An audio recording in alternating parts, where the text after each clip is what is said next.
Blackpink fanatlari videoni o'tkazib yubormaylar. Chunki sizlar bilan hozir Jennyni chizamiz. To'g'risi rasmni chizganimni to'liq videosini topolmadim, chunki men bu rasmni yanvarda chizib qo'ygan edim, shu bo'yicha qolib ketgan edi.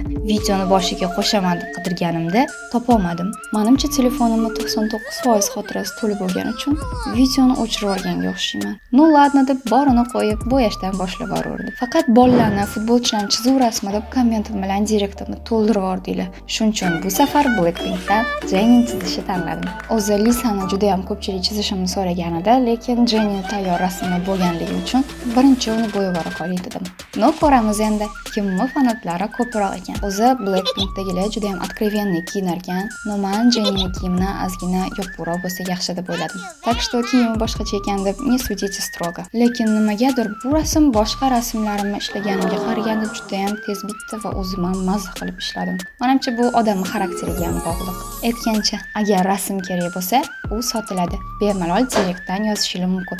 Bundan tashqari xohlagan insonlarning rasmini zakazga ham chizdirishingiz mumkin. Bitgan rasm sizlarga yoqqan bo'lsa, birdan ongacha baholab keting. Keyingi safar kimni chizishimni ham kommentariyada yozib ketinglar. Like va podpiska bosishni unutmang. Bundan ham qiziqarli videolar hali oldinda.